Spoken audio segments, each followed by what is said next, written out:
함께 찬양 드림으로 월요 새벽 기도 및 말씀 묵상 시간을 갖겠습니다. 찬송가 204장 주의 말씀 듣고서 찬양 드립니다. 찬송가 204장입니다. 주의 말씀 듣고서 준행하는 자는 반석 위에 터닫고 집을 지음 같아 비가 오고 물나며 바람 부딪혀도 반석 위에 세운 집 무너지지 않네. 잘 짓고 잘 짓세 우리 집 잘 짓세 만세 반석 위에다 우리 집 잘 짓세 주의 말씀 듣고도 행치 않는 자는 모래 위에 터닫고 집을 지음 같아 비가 오고 물나며 바람 부딪힐 때 모래 위에 세운 집 크게 무너지네. 잘 짓고 잘 짓세 우리 집 잘 짓세 만세 반석 위에다 우리 집 잘 짓세 세상 모든 사람들 집을 짓는 자니 반석 위가 아니면 모래 위에 짓네.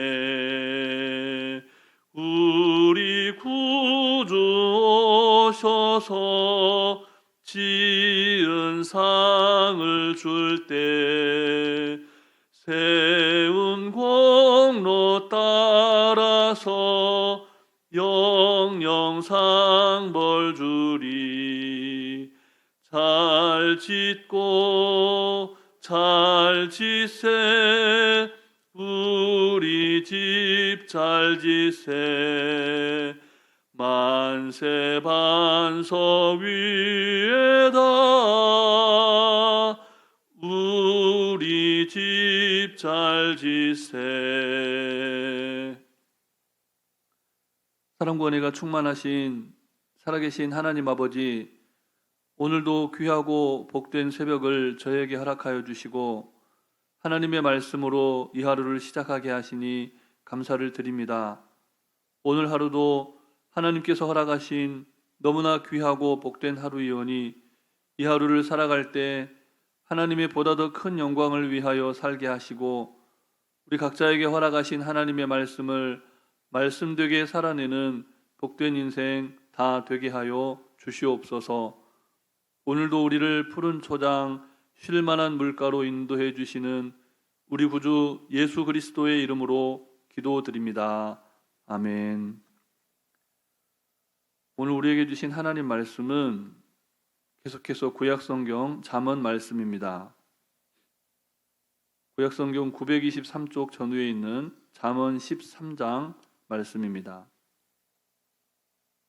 13장 1절부터 13절까지 말씀을 한 절씩 교독하시고 13절 말씀을 함께 읽겠습니다. 지혜로운 아들은 아비의 훈계를 들으나 거만한 자는 꾸지람을 즐겨 듣지 아니하느니라. 폭록을 누리거니와 마음이 괴사한 자는 강포를 당하느니라. 입을 지키는 자는 자기의 생명을 보전하나 입술을 크게 벌리는 자에게는 멸망이 오느니라. 게으른 자는 마음을 원하여도 얻지 못하나 부지런한 자의 마음은 풍족함을 얻느니라. 의인은 거짓말을 미워하나 악인은 행위가 흉악하여 부끄러운 데에 이르느니라. 공의는 행실이 정직한 자를 보호하고 악은 죄인을 패망하게 하느니라. 스스로 부한 채 하여도 아무것도 없는 자가 있고 스스로 가난한 채 하여도 재물이 많은 자가 있느니라. 사람의 재물이 자기 생명의 속전일 수 있으나 가난한 자는 협박을 받을 일이 없느니라. 의인의 빛은 환하게 빛나고 악인의 등불은 꺼지느니라. 교만에서는 다툼만 일어날 뿐이라. 권면을 듣는 자는 지혜가 있느니라. 망령되이 얻은 재물은 줄어가고 손으로 모은 것은 늘어가느니라. 소망이 더디 이루어지면 그것이 마음을 상하게 하거니와 소원이 이루어지는 것은 곧 생명 남으니라. 함께 읽습니다. 말씀을 멸시하는 자는 자기에게 패망을 이루고 계명을 두려워하는 자는 상을 받느니라. 아멘. 중국의 한 가정에서 일어난 일입니다. 어떤 사람이 아픈 아들을 치료하기 위한 목적으로 살아있는 독사 3마리를 술로 담궜습니다. 1년을 숙성시킨 뒤에 술병의 뚜껑을 열었는데 주인은 그만 죽을 지경에 이르고 말았습니다. 이유가 무엇인지 아십니까? 술에 담가둔 독사 3마리가 숨 죽으면서 살아 있었던 겁니다. 이와 같이 숙성을 위해서 술에 담근 뱀이 사람을 물어 경우에 따라서는 죽음에 이르게 한 사건이 종종 일어난다고 합니다. 중국에서 일어난 소식이었는데요. 전문가들에 따르면 실제로 뱀은 산소가 아주 부족한 상태가 되면 수면 상태를 취해서 최소한의 산소로 아주 오랫동안 수년간 생명을 유지할 수 있다고 합니다. 다소 끔찍한 이야기입니다. 더 잘 살아보려고 자식을 더 잘 사는 인생으로 만들어 보려고 살아있는 뱀을 알코올에 숙성시키는 사람들. 그런데 사람들이 숙성시키는 것이 어디 뱀뿐입니까? 눈에 보이지 않지만 사람들은 늘 항상 무엇인가를 숙성시키면서 살아갑니다. 잠언서는 사람들이 무언가를 숙성시키는 그 특별한 장소를 가르쳐 줍니다. 그곳이 어디입니까? 마음입니다. 마음. 음식은 입으로 먹고 배로 소화시켜서 우리 몸을 건강하게 합니다.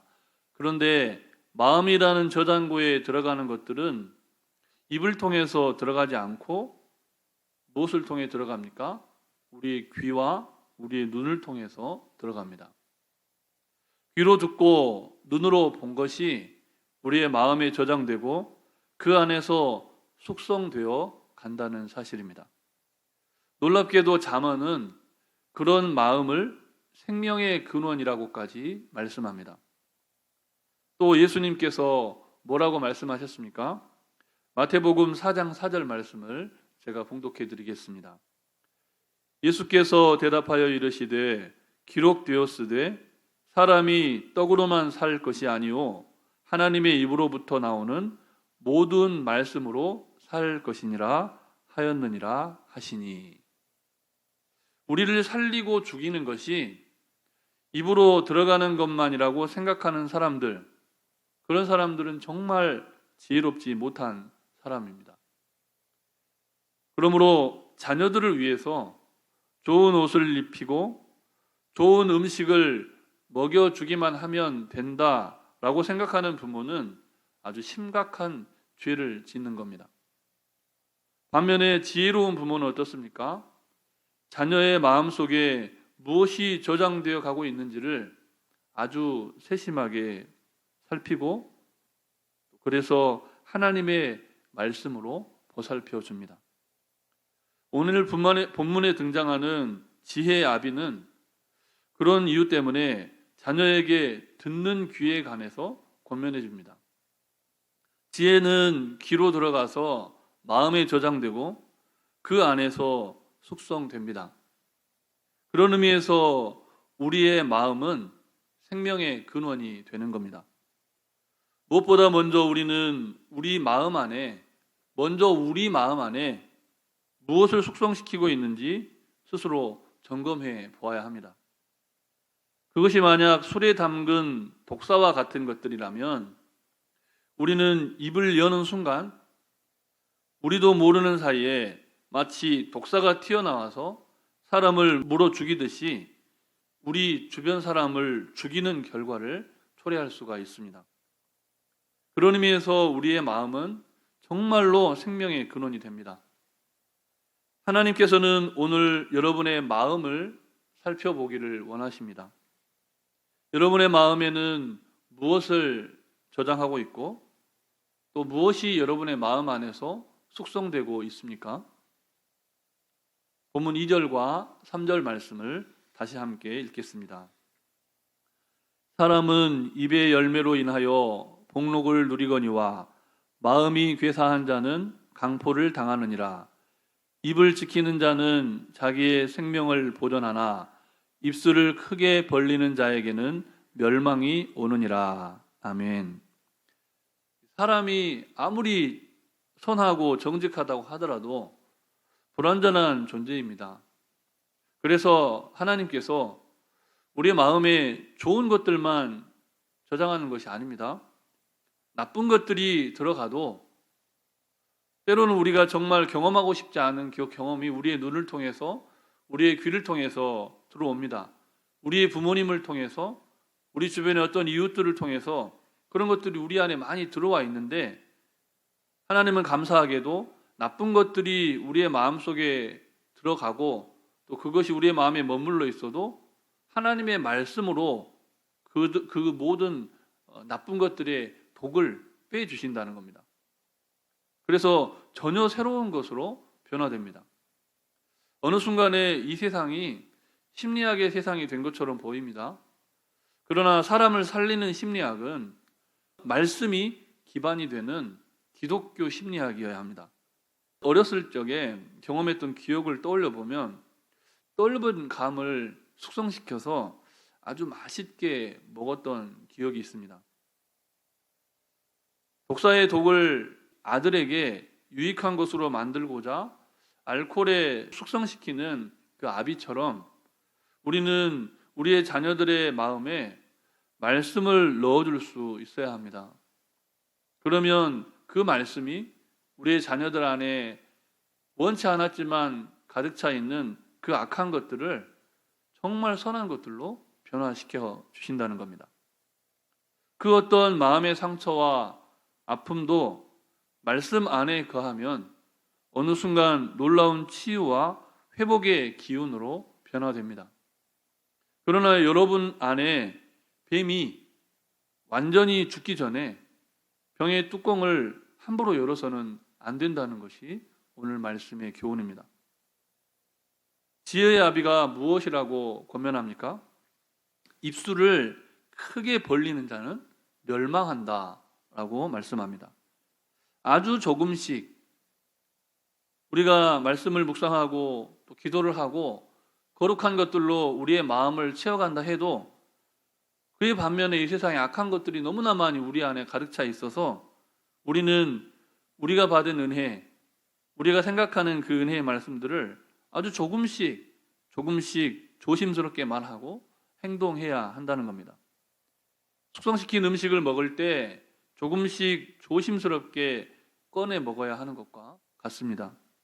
한꺼번에 산소를 만나면 잠들었던 뱀이 갑자기 잠에서 깨어나서 사람을 공격하고 물듯이 우리가 함부로 입을 크게 열면 우리 안에 사람을 죽이는 괴물이 튀어나올 수 있습니다. 괴물이 먹고 사는 것들로 마음을 채우지 말고 그러므로 괴물을 소멸시키는 말씀으로 마음을 채워가야 하는 겁니다. 우리는 우리의 눈과 귀가 마음으로 들어가는 통로가 된다는 사실을 말씀을 통해서 잘 알고 있습니다. 그렇다면 이제 우리의 마음이 어떻게 작동되는지를 알아야 합니다. 마음은 어떻게 작동합니까? 본문 4절과 5절 말씀을 다시 함께 읽겠습니다. 게으른 자는 마음으로 원하여도 얻지 못하나 부지런한 자의 마음은 풍족함을 얻느니라. 의인은 거짓말을 미워하나 악인은 행위가 흉악하여 부끄러운 데에 이르느니라. 아멘. 우리의 마음은 늘 무엇인가를 갈망한다는 겁니다. 원하는 것, 그것이 마음의 특징이고 작동의 원리입니다. 우리가 죽기 전까지, 우리가 눈을 감기 전까지 우리의 마음은 계속해서 무엇인가를 원합니다. 그것이 성경이 가르쳐주는 마음의 작동 원리입니다. 마음이 무엇인가 원한다는 것은 나쁜 것이 아닙니다. 그 원함이 우리의 인생을 이끌어가기 때문에 그렇습니다. 눈을 뜨고 귀를 여는 순간부터 마음이 작동합니다. 그리고 우리가 잠들어 있는 사이에 우리는 가끔씩 우리의 마음이 어떻게 작동되는지, 그리고 우리의 마음속에 일어나는 일들을 꿈으로 경험하기도 합니다. 10대에 꾸는 꿈과 30대에 꾸는 꿈, 그리고 60대, 70대에 꾸는 꿈이 다른 이유가 거기에 있습니다. 마음에 쌓여 있고 숙성된 정도가 달라서 우리는 서로 다른 꿈을 꿉니다. 그런데 게으른 사람은 마음이 원하는 것을 얻지 못합니다. 반대로 부지런한 사람은 마음의 풍족함을 누린다고 오늘 본문은 말씀합니다. 근데 문제가 있습니다. 무엇으로 풍족해지느냐? 이것이 문제입니다. 마음이 끊임없이 원할 때 그 원함을 무엇으로 채워가느냐? 그것이 문제라는 겁니다. 본문 7절과 8절 말씀을 다시 함께 읽겠습니다. 스스로 부한 채 하여도 아무것도 없는 자가 있고 스스로 가난한 채 하여도 재물이 많은 자가 있느니라. 사람의 재물이 자기 생명의 속전일 수 있으나 가난한 자는 협박을 받을 일이 없느니라. 아멘. 하나님 나라의 관점에서 보면 아무것도 없으면서도 이 세상의 재물로 자신의 풍요를 자랑하는 사람이 있다는 겁니다. 아주 어리석은 사람이죠. 오히려 세상에서 가난하게 살아도 그 안에 하나님 나라가 열린 사람은 평안의 복을 누리면서 살아갑니다. 굳이 거짓말을 할 필요가 없는 것이죠. 하나님 나라를 경험했는데 이 세상에서 무슨 거짓말할 이유가 있습니까? 하지만 흉악한 사람들은 거짓말을 일삼고 마음의 허기를 재물로 채우려고 합니다. 돈은 인간 욕망의 총체입니다.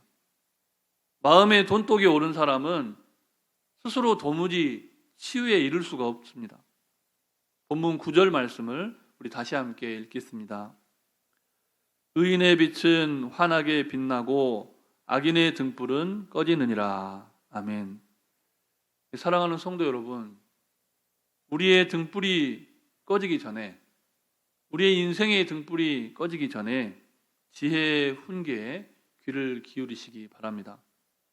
비록 우리의 소망이 더디 이루어진다고 하더라도 조금만 더 우리의 마음 안에서 말씀이 역사하는 놀라운 일을 기대하시면서 기도하고 기다리십시오. 독을 걱정하지 않고 우리가 생명나무의 열매를 먹게 되는 그날이 반드시 우리의 인생 가운데 예비되어 있습니다. 이 놀라운 천국 복음을 믿고 또 여러분의 자녀 세대에게 그 천국 복음을 가르쳐 주시는 복된 인생들이 되시기를 주님의 이름으로 축복합니다. 끝으로 본문 13절 말씀을 다시 함께 읽겠습니다. 이 말씀은 살아계신 하나님의 말씀입니다. 말씀을 멸시하는 자는 자기에게 패망을 이루고 계명을 두려워하는 자는 상을 받느니라. 아멘. 아무쪼록 하나님의 상을 받고 또 그 상을 받는 삶을 유업으로 남기는 복된 인생들이 되시기를 주님의 이름으로 축복합니다. 우리 주신 말씀을 기억하시면서 잠시 합심하여 기도하실 때 먼저는 하나님의 말씀으로 마음을 채우는 인생들로 변화되도록 기도하시고, 코로나19 바이러스의 근절과 치유와 회복을 위해서, 예수왕국, 통일한국, 선교한국을 위해서 우리 합심하여 기도하시겠습니다.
사랑의 하나님, 오늘 우리 마음의 작동 원리를 깨우쳐 주셔서 감사합니다. 우리 안에 모든 악한 것들이 말씀으로 치유되고 회복됨을 믿게 하시니 감사를 드립니다. 비록 우리의 소망이 더디 이루어지는 것 같아도 끝까지 기다리며 인내하게 하옵소서. 함부로 입을 열지 않게 하시고 하나님의 말씀을 생명처럼 지키며 간직하고 우리 마음에 품고 사모하게 하옵소서. 우리 안에 모든 악한 것들이 소멸하기까지, 예수 그리스도의 말씀 안에 전혀 새로운 것들로 변화되기까지 철저하게 더욱 말씀 안에 숙성된 삶을 살게 하옵소서. 우리의 자녀 세대와 온 세상이 물이 바다를 덮음같이 그렇게 말씀으로 충만케 하여 주시옵소서. 말씀 안에 숙성된 이 나라와 이 민족과 열방과 세계가 되게 하여 주시옵소서. 간구하지 못한 기도의 제목도 다 하시고 일마다 때마다 역사하여 주시되, 특별히 주님의 몸된 교회가 다시 한번 말씀으로 새롭게 되며 성령으로 새롭게 되게 하시기를 우리 구주 예수 그리스도의 이름으로 기도드립니다. 아멘. 하늘에 계신 우리 아버지, 아버지의 이름을 거룩하게 하시며 아버지의 나라가 오게 하시며 아버지의 뜻이 하늘에서와 같이 땅에서도 이루어지게 하소서. 오늘 우리에게 일용할 양식을 주시고 우리가 우리에게 잘못한 사람을 용서하여 준 것 같이 우리 죄를 용서하여 주시고 우리를 시험에 빠지지 않게 하시고 악에서 구하소서. 나라와 권능과 영광이 영원히 아버지의 것입니다. 아멘.